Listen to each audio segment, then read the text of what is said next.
दोस्तों, दूसरे टेस्ट मुकाबले के समाप्त होने के तुरंत बाद भारतीय टीम के कप्तान रोहित शर्मा ने आगामी तीसरे टेस्ट के लिए एक नई और बेहद प्रभावी प्लेइंग 11 का ऐलान किया है। साथ ही क्रिकेट विश्लेषक गौतम गंभीर ने भी इस टीम चयन पर अपनी सहमति जताई है। इस नई टीम की घोषणा के बाद न्यूजीलैंड की टीम पर जबरदस्त दबाव देखा जा रहा है। इस वीडियो में हम विस्तार से चर्चा करेंगे कि किन खिलाड़ियों को इस नए टीम में जगह दी गई है और किन खिलाड़ियों को बाहर किया गया है। इसके साथ ही हम आपको तीसरे टेस्ट मैच की पिच रिपोर्ट भी देंगे, जिससे आपको अंदाजा हो सके कि पिच किस तरह से खेल सकती है और कौन से खिलाड़ी इस पिच पर बेहतर प्रदर्शन कर सकते हैं। इसके अलावा तीसरा टेस्ट मैच का कार्यक्रम भी आपके साथ साझा करेंगे, ताकि आप जान सकें कि यह रोमांचक मुकाबला कब, कहां और कितने बजे से लाइव देखने को मिलेगा। लेकिन उससे पहले दोस्तों, अगर आप भी मानते हैं कि रोहित शर्मा एक आक्रामक और समझदार कप्तान हैं, तो इस वीडियो को लाइक करें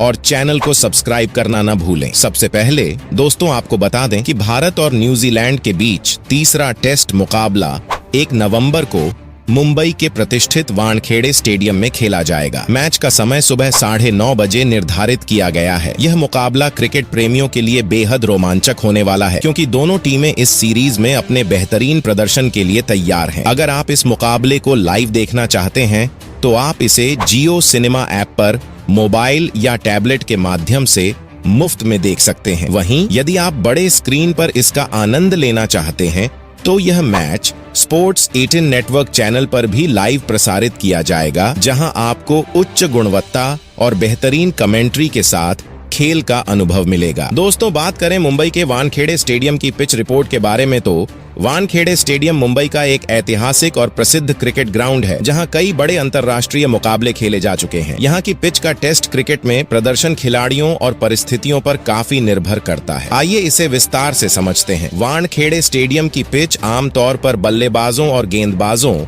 दोनों को मदद करती है, लेकिन इसका स्वभाव मैच के दौरान बदलता रहता है। बल्लेबाजी के लिए बेहतर मानी जाती है। शुरुआती समय में तेज गेंदबाजों को उछाल और सीएम मूवमेंट मिल सकता है, खासकर सुबह के सत्र में। लेकिन जैसे जैसे दिन आगे बढ़ता है, पिच बल्लेबाजों के लिए अच्छी हो जाती है। यहाँ पर पहली पारी में अच्छा स्कोर बनाना महत्वपूर्ण होता है। वहीं दोस्तों, दूसरे और तीसरे दिन पिच पर बल्लेबाजों को मदद मिलती है। गेंद अच्छी तरह से बल्ले पर आती है, जिससे बल्लेबाज लंबी पारियां खेल सकते हैं। स्पिनर्स को भी धीरे धीरे मदद मिलने लगती है, खासकर अगर पिच पर हल्की दरारें बनने लगें। इसके अलावा दोस्तों, चौथे और पांचवें दिन पिच में बड़ी दरारें बनने लगती हैं, जिससे गेंदबाजों, खासकर स्पिनरों को काफी मदद मिलती है। स्पिनर्स को टर्न और उछाल मिलना शुरू हो जाता है, जिससे बल्लेबाजों के लिए खेलना मुश्किल हो जाता है। इस समय बल्लेबाजी करना चुनौतीपूर्ण होता है, क्योंकि गेंद असमान रूप से उछलती है और स्पिन होती है। वानखेड़े की पिच पर तेज गेंदबाजों को पहले कुछ ओवरों में स्विंग और सीम मिल सकती है, खासकर सुबह के समय और नई गेंद के साथ। उछाल भी समान रूप से रहता है, जो तेज गेंदबाजों के लिए मददगार हो सकता है। अगर बादलों का मौसम हो या समुद्री हवाएं चल रही हों, तो स्विंग भी ज्यादा देखने को मिलती है। वानखेड़े स्टेडियम की पिच स्पिन गेंदबाजों के लिए चौथे और पांचवें दिन बेहद मददगार साबित होती है। जैसे जैसे मैच आगे बढ़ता है, पिच सूखती है और दरारें बनती हैं, जिससे स्पिनर्स को अतिरिक्त टर्न और उछाल मिलती है। रविचंद्रन अश्विन और हरभजन सिंह जैसे भारतीय स्पिनर्स ने यहां पर काफी सफलताएं हासिल की हैं। बाएं हाथ के स्पिनर्स, लेफ्ट आर्म स्पिनर्स को यहां पर रफ पैचेस से मदद मिलती है, जिससे बल्लेबाजों के लिए खेलना कठिन हो जाता है। वानखेड़े स्टेडियम की पिच पर मैच जीतने के लिए सही रणनीति बनानी जरूरी होती है। चलिए दोस्तों, अब हम लोग बात करते हैं तीसरे टेस्ट मुकाबले के लिए भारतीय टीम की प्लेइंग 11 के बारे में। सबसे पहले बात करते हैं ओपनिंग जोड़ी की। भारतीय क्रिकेट टीम के कप्तान रोहित शर्मा और युवा प्रतिभा यशस्वी जायसवाल की ओपनिंग जोड़ी एक बार फिर तीसरे टेस्ट में भी देखने को मिलेगी। ये जोड़ी अब तक अपने आक्रामक खेल के लिए जानी जाती है। दोस्तों, बात करें रोहित शर्मा की, तो दोस्तों, कप्तान रोहित शर्मा के लिए यह टेस्ट सीरीज अब तक अत्यधिक सफल साबित हुई है। उन्होंने पहले दोनों मुकाबलों में अपनी शानदार बल्लेबाजी से टीम को एक मजबूत शुरुआत दिलाई और कप्तानी में भी अपनी कुशलता का परिचय दिया। रोहित का अनुभव और उनकी नेतृत्व क्षमता दोनों ही टीम इंडिया के लिए अनमोल साबित हो रहे हैं। रोहित के बल्लेबाजी की बात करें तो वह टेस्ट क्रिकेट में अपनी क्लासिकल तकनीक के लिए जाने जाते हैं। पिच पर उनकी मौजूदगी हमेशा विपक्षी गेंदबाजों पर दबाव बनाती है। उनकी स्ट्रोक्स खेलने की क्षमता, चाहे वह सीधा ड्राइव हो, पुल शॉट हो या फिर फ्लिक शॉट, उन्हें अन्य बल्लेबाजों से अलग करती है। वे सहजता से आक्रामक शॉट्स खेलते हैं और अपने सधे हुए अंदाज में खेल को नियंत्रित करते हैं। रोहित ने इस सीरीज में अब तक अपनी आक्रामक अप्रोच और संयम का बेहतरीन तालमेल दिखाया है। उनकी बल्लेबाजी में संतुलन साफ झलकता है। जहां वे शुरुआती ओवरों में गेंदबाजों का सम्मान करते हुए खेलते हैं, वहीं सेट होने के बाद अपना स्वाभाविक आक्रामक खेल दिखाने से भी नहीं हिचकते। ऐसे में तीसरे टेस्ट में भी वह उसी मानसिकता के साथ मैदान में उतरेंगे, टीम को एक मजबूत शुरुआत दिलाने और विपक्षी टीम पर दबाव बनाने के इरादे से। कप्तानी में भी रोहित का रणनीतिक दृष्टिकोण सराहनीय रहा है। उन्होंने सही समय पर गेंदबाजों का बदलाव किया है और फील्ड सेटिंग्स में भी गहराई से सोचते हुए चतुराई दिखाई है। उनकी यह रणनीतिक समझ और मैदान पर शांत स्वभाव भारतीय टीम को एक स्थिर और आत्मविश्वास से भरी इकाई बनाए हुए है। तीसरे टेस्ट में भी रोहित शर्मा की कप्तानी और बल्लेबाजी पर सभी की नजरें होंगी, क्योंकि वह न सिर्फ बल्ले से योगदान देंगे बल्कि अपनी कप्तानी से भी टीम को जीत की राह पर ले जाने की कोशिश करेंगे। रोहित शर्मा अपनी ताकत और अनुभव के साथ भारतीय टीम के लिए तीसरे टेस्ट में निर्णायक भूमिका निभाने को पूरी तरह तैयार हैं। वहीं दोस्तों, बात करें यशस्वी जायसवाल के बारे में, तो यशस्वी जायसवाल ने अंतर्राष्ट्रीय क्रिकेट में अपनी शानदार बल्लेबाजी से सबका ध्यान खींचा है और बहुत कम समय में ही खुद को एक भरोसेमंद ओपनर के रूप में स्थापित कर लिया है। उनकी तकनीकी कुशलता और धैर्य से भरी पारी उन्हें न केवल एक सक्षम बल्लेबाज बनाती है, बल्कि वे मुश्किल हालात में टीम को स्थिरता भी प्रदान करते हैं। चाहे वह नई गेंद का सामना हो या पिच की चुनौतियां, यशस्वी हमेशा मानसिक रूप से तैयार नजर आते हैं। यशस्वी ने अपनी बल्लेबाजी में धैर्य के साथ साथ आक्रामकता का सही संतुलन दिखाया है। पिछले कुछ मैचों में उन्होंने मजबूत साझेदारियों में योगदान देकर यह साबित किया है कि वह न सिर्फ पारी को स्थिर कर सकते हैं बल्कि जरूरत पड़ने पर तेजी से रन भी बना सकते हैं। उनकी यह विशेषता रोहित शर्मा के साथ एक बेहतरीन ओपनिंग बैलेंस बनाती है। तीसरे टेस्ट में भी यशस्वी से एक बड़ी पारी की उम्मीद की जा रही है। वे न केवल एक अच्छी शुरुआत देने की कोशिश करेंगे बल्कि एक लंबे समय तक पिच पर टिककर विपक्षी टीम की योजना को विफल करने का इरादा भी रखते हैं। यशस्वी का स्वाभाविक खेल और संयम दोनों मिलकर उन्हें एक महत्वपूर्ण खिलाड़ी बनाते हैं और भारतीय टीम के लिए उनकी यह भूमिका बेहद अहम साबित हो सकती है। इसके अलावा तीसरे नंबर पर शुभमन गिल को एक बार फिर प्लेइंग 11 में मौका दिया गया है। शुभमन गिल भारतीय क्रिकेट के भविष्य के सितारे के रूप में देखे जा रहे हैं और उनकी प्रतिभा ने उन्हें इस स्तर पर बेहद लोकप्रिय बना दिया है। उनकी आक्रामक बल्लेबाजी शैली और सूझबूझ ने न केवल भारत में बल्कि पूरे अंतर्राष्ट्रीय क्रिकेट जगत में धूम मचाई है। शुभमन गिल का खेल संतुलन और तकनीकी दक्षता उन्हें एक विशेष बल्लेबाज बनाते हैं। चाहे वह तेज गेंदबाजों का सामना हो या फिर स्पिनरों की चुनौती, गिल हर स्थिति में निडर होकर खेलते हैं। जब शुभमन क्रीज पर होते हैं तो खेल का मोमेंटम बहुत तेजी से भारत की तरफ शिफ्ट हो सकता है। उनकी इस क्षमता के कारण उन्हें एक बार फिर से तीसरे टेस्ट मुकाबले के लिए शामिल किया गया है और टीम उनसे एक और दमदार प्रदर्शन की उम्मीद कर रही है। दोस्तों, अब भारतीय टीम की बल्लेबाजी क्रम में चौथे स्थान पर जिस खिलाड़ी का नाम सबसे पहले लिया जाता है वह है विराट कोहली। वह बल्लेबाज जो आधुनिक युग के सर्वश्रेष्ठ खिलाड़ियों में शुमार किए जाते हैं। कोहली का करियर बेमिसाल उपलब्धियों से भरा है, चाहे वह वनडे हो, T20 हो या फिर टेस्ट क्रिकेट। उन्होंने हर फॉर्मेट में अपने खेल का लोहा मनवाया है। हालांकि इस सीरीज में अब तक उनके बल्ले से वह बड़ी पारी नहीं आई है जिसका इंतजार हर क्रिकेट प्रेमी कर रहा है, लेकिन इसका मतलब यह नहीं कि वह फॉर्म से बाहर हैं। विराट कोहली की बल्लेबाजी में सबसे बड़ी खूबी उनकी तकनीकी मजबूती और मानसिक दृढ़ता है। उनके फुटवर्क, टाइमिंग और हाथ-आंख समन्वय की जितनी तारीफ की जाए कम है। उनकी ड्राइव, खासकर कवर ड्राइव को देखना क्रिकेट प्रेमियों के लिए किसी कला से कम नहीं है। वह तेज गेंदबाजों के खिलाफ जितने सहज दिखते हैं, उतनी ही खूबसूरती से स्पिनरों को भी खेलते हैं। कोहली के पास हर फॉर्मेट के लिए अलग अलग गियर हैं। जब तेज गति से रन बनाने की जरूरत होती है तो वह आक्रामक हो जाते हैं, और जब टीम को एक ठोस पारी की जरूरत होती है तो वह संयमित बल्लेबाजी करते हैं। विराट का टेस्ट क्रिकेट में योगदान टेस्ट क्रिकेट में कोहली ने अपनी एक अलग पहचान बनाई है। वह एक ऐसे खिलाड़ी हैं जो लंबे समय तक क्रीज पर टिकने और गेंदबाजों को थकाने की कला जानते हैं। उनकी फिटनेस, जो पूरे विश्व में मिसाल मानी जाती है, उन्हें लंबे समय तक बैटिंग करने में मदद करती है। वह कठिन परिस्थितियों में भी रन बना चुके हैं, चाहे वह दक्षिण अफ्रीका की उछाल भरी पिचें हों या इंग्लैंड की स्विंग करती गेंदें। विराट कोहली का मानसिकता और फॉर्म पर विश्वास। कोहली का एक और बड़ा गुण यह है कि वह कभी हार नहीं मानते। भले ही इस सीरीज में बड़े स्कोर से वह दूर रहे हैं, लेकिन उनकी मानसिक दृढ़ता उन्हें हर समय बेहतर प्रदर्शन के लिए प्रेरित करती है। उनके खेल में वह आत्मविश्वास और जज्बा साफ झलकता है, जो बताता है कि वह किसी भी समय वापसी कर सकते हैं। विराट को बस एक बड़ी पारी की दरकार है, और एक बार जब वह उस लय को पा लेते हैं तो वह एक लंबी बड़ी पारी खेलने में सक्षम है। इस तीसरे टेस्ट में कोहली का इरादा बिल्कुल साफ होगा, टीम को मजबूत स्थिति में लाने के साथ साथ एक व्यक्तिगत रूप से बड़ी पारी खेलना। कोहली जानते हैं कि उन्हें रन बनाने का सिर्फ एक मौका चाहिए।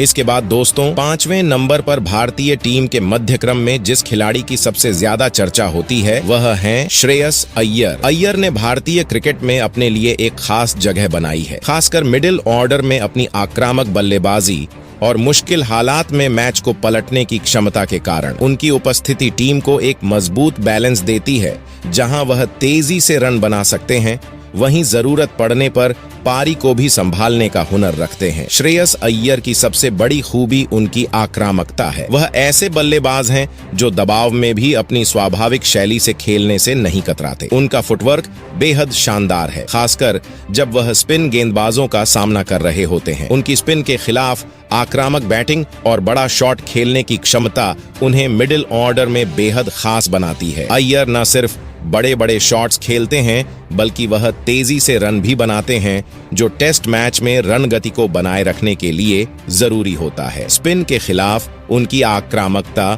उन्हें एक महत्वपूर्ण हथियार बनाती है। चाहे पिच धीमी हो या गेंदबाज अच्छी लय में हो, श्रेयस अय्यर क्रीज पर सेट होकर अपने शॉट्स खेलने में सक्षम रहते हैं। वह स्वीप, रिवर्स स्वीप और बैकफुट पर जाकर कट या पुल शॉट्स में माहिर हैं। यही वजह है कि स्पिनरों के खिलाफ वह विपक्षी टीम के लिए खतरा बन जाते हैं। अगर गेंदबाज थोड़ा भी ढीला पड़ता है तो अय्यर उसे तुरंत बाउंड्री के बाहर पहुंचा देते हैं। श्रेयस अय्यर की बैकफुट पर खेलने की कला उन्हें अन्य बल्लेबाजों से अलग करती है। वह तेज गेंदबाजों के खिलाफ बैकफुट पर जाकर शानदार पुल और कट शॉट्स खेलने में माहिर हैं। जब भी गेंद थोड़ी भी शॉर्ट होती है, अय्यर उसे तुरंत भांपते हैं और तेजी से रन बनाते हैं। उनकी यह विशेषता कठिन पिचों पर भी उन्हें एक कारगर बल्लेबाज बनाती है, खासकर जब गेंदबाज छोटी लंबाई की गेंद डालते हैं। टेस्ट क्रिकेट में श्रेयस अय्यर को एक ऐसे बल्लेबाज के रूप में देखा जाता है जो मिडिल ऑर्डर में टीम को स्थिरता देते हैं। जब शीर्ष क्रम जल्दी आउट हो जाता है, तब अय्यर की भूमिका और भी महत्वपूर्ण हो जाती है। वह दबाव में खुद को शांत रखते हुए टीम को एक मजबूत स्थिति में लाने का मादा रखते हैं। चाहे टीम को तेजी से रन बनाने की जरूरत हो या फिर पारी को संभालने की, अय्यर दोनों भूमिकाओं में फिट बैठते हैं। इस तीसरे टेस्ट में भी श्रेयस अय्यर से भारतीय टीम को बड़ी उम्मीदें होंगी। इसके बाद दोस्तों, छठे खिलाड़ी इस प्लेइंग 11 में ऋषभ पंत है। ऋषभ पंत की गिनती उन खिलाड़ियों में होती है जो अपनी आक्रामक और बेजोड़ बल्लेबाजी के लिए जाने जाते हैं। जब भी वह मैदान पर आते हैं, वह खेल का पूरा रुख पलटने की क्षमता रखते हैं। उनकी बल्लेबाजी शैली ऐसी है कि वह किसी भी परिस्थिति में गेंदबाजों पर दबाव बनाने में सक्षम होते हैं, चाहे टीम दबाव में हो या फिर स्थिति संतुलित हो। पंत की ताबड़तोड़ बल्लेबाजी किसी भी मौके को मैच जीतने की दिशा में मोड़ सकती है। पंत की सबसे बड़ी खासियत उनकी निडर और आक्रामक बल्लेबाजी है। वह गेंदबाजों के खिलाफ बिना किसी झिझक के शॉट्स खेलते हैं और उनकी स्ट्राइक रेट इस बात की गवाही देती है। उनके पास हर तरफ शॉट खेलने की क्षमता है, चाहे वह फ्रंट फुट पर हो या बैक फुट पर। पंत का स्वाभाविक खेल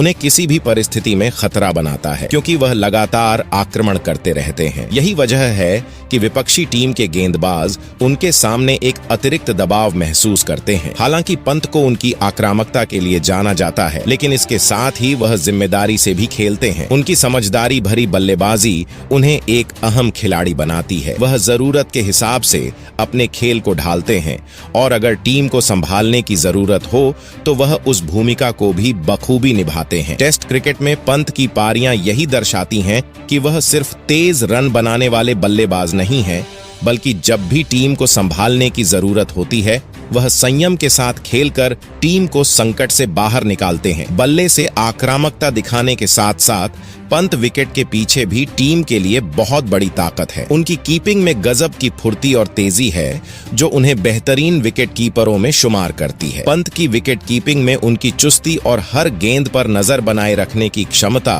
स्पष्ट नजर आती है। वह स्टंप्स के पीछे अपनी शानदार रिफ्लेक्सेस से रन आउट या स्टंपिंग के जरिए मैच में अहम मोड़ ला सकते हैं। इसके बाद दोस्तों 7वें खिलाड़ी इस प्लेइंग 11 में अक्षर पटेल को मौका दिया गया है। अक्षर पटेल पिछले 2 टेस्ट मैचों से बेंच पर बैठे थे, लेकिन आखिरकार कप्तान रोहित शर्मा ने तीसरे टेस्ट के लिए उन्हें प्लेइंग 11 में शामिल करने का फैसला लिया है। अक्षर का चयन टीम के लिए एक महत्वपूर्ण कदम है, क्योंकि वह न केवल गेंद से बल्कि बल्ले से भी टीम के लिए मूल्यवान योगदान दे सकते हैं। अक्षर पटेल एक ऐसे ऑलराउंडर हैं जो गेंदबाजी और बल्लेबाजी दोनों में बराबर का दम रखते हैं। उनकी बाएं हाथ की स्पिन गेंदबाजी विपक्षी बल्लेबाजों को परेशान करने में सक्षम है। विशेषकर उनकी फ्लैट और तेजी से टर्न लेने वाली गेंदें बल्लेबाजों के लिए चुनौतीपूर्ण साबित होती हैं। पिच की स्थिति चाहे जैसी हो, अक्षर अपनी विविधताओं के जरिए विकेट निकालने में माहिर हैं। उनके पास किफायती गेंदबाजी का हुनर भी है जो टीम को दबाव बनाने में मदद करता है। बल्ले से भी अक्षर का रिकॉर्ड बेहद शानदार रहा है। निचले क्रम में आकर वह टीम के स्कोर में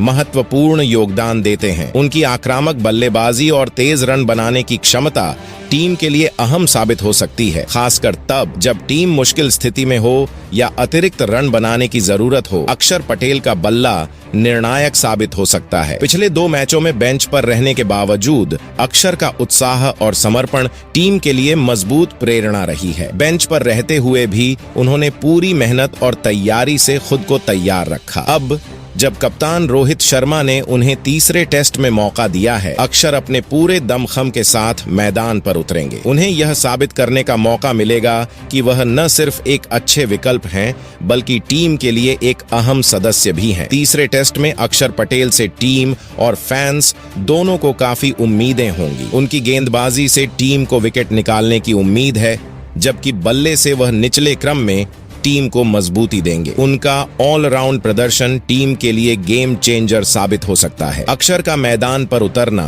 विपक्षी टीम के लिए एक बड़ी चुनौती होगी, क्योंकि वह अपनी गेंदबाजी और बल्लेबाजी दोनों से मैच पर असर डाल सकते हैं। इसके अलावा दोस्तों 8वें स्थान पर रविचंद्रन अश्विन है। दोस्तों रविचंद्रन अश्विन ने हाल ही में खेले गए 2 टेस्ट मैचों में अपनी गेंदबाजी से एक नया मानक स्थापित किया है। उनकी प्रदर्शन न केवल भारतीय टीम के लिए बल्कि क्रिकेट प्रेमियों के लिए भी एक आश्चर्यजनक अनुभव रहा है। रविचंद्रन अश्विन ने अपने शानदार स्पिन के जादू से हर विपक्षी टीम को परेशान किया है। पहले टेस्ट में उन्होंने अपनी विविधता से बल्लेबाजों को झकझोरते हुए प्रभावी विकेट लिए। उनकी धीमी और तेज गेंदों का मिश्रण, साथ ही उनके कर्व और ड्रॉप ने उन्हें एक महान स्पिन गेंदबाज साबित किया। उन्होंने पहले मैच में बेहतरीन रनों पर विकेट चटकाते हुए बल्लेबाजों के लिए मुश्किलें खड़ी की, जिससे भारतीय टीम को महत्वपूर्ण बढ़त मिली। यदि हम उनके आंकड़ों पर नजर डालें तो उन्होंने पहले दोनों टेस्टों में अपने विरोधियों को 10 विकेट से अधिक चटकाए हैं। उनकी गेंदबाजी में जो सटीकता और नियंत्रण देखने को मिला, उसने विपक्षी बल्लेबाजों को असहाय बना दिया। अश्विन का हर एक बॉल जैसे एक नई कहानी बुन रहा था और उन्होंने अपनी गेंदबाजी से साबित किया कि वह क्यों भारतीय क्रिकेट के सबसे महान स्पिनरों में से एक है। इसके अलावा दोस्तों 9वें स्थान पर जसप्रीत बुमराह है। दोस्तों जसप्रीत बुमराह की गेंदबाजी की सबसे खास बात उनकी अनूठी और प्रभावी शैली है। उनकी गेंदबाजी में एक अद्वितीय एक्शन है जो उन्हें तेजी से गेंद फेंकने में मदद करता है। बुमराह की बाउंसर और यॉर्कर की क्षमता उन्हें विशेष बनाती है। चाहे वह टेस्ट क्रिकेट हो या वनडे, उनके पास विकेट लेने की क्षमता है जो उन्हें हर प्रारूप में एक खतरे के रूप में स्थापित करती है। इसके बाद दोस्तों 10वें नंबर पर आकाशदीप है। दोस्तों आकाशदीप ने अपनी युवा उम्र में ही गेंदबाजी के क्षेत्र में एक नई पहचान बना ली है। उनके खेल में एक अद्वितीय शैली और जुनून है जिसने उन्हें जल्दी ही क्रिकेट की दुनिया में चर्चा का विषय बना दिया है। आकाशदीप का नाम अब केवल घरेलू क्रिकेट में ही नहीं बल्कि अंतर्राष्ट्रीय मंच पर भी तेजी से उभर रहा है। युवा होते हुए भी उन्होंने अपनी कड़ी मेहनत और समर्पण से सभी को प्रभावित किया है। उनके पास तेज गेंदबाजी की अद्भुत क्षमता है और उनकी गेंदों में वह तीव्रता और नियंत्रण है जो किसी भी बल्लेबाज को चुनौती देने के लिए पर्याप्त है। इसके बाद दोस्तों 11वें नंबर पर मोहम्मद सिराज को शामिल किया गया है। दोस्तों आज हम बात करते हैं मोहम्मद सिराज की, जिन्होंने पिछले टेस्ट मैच में भाग नहीं लिया। हालांकि उनका नाम अभी भी चर्चा में है। तो दोस्तों आपको यह प्लेइंग 11 कैसा लगा कमेंट करके हमें जरूर बताएं। साथ ही साथ वीडियो को लाइक और चैनल को सब्सक्राइब जरूर करें। जय हिंद, जय भारत।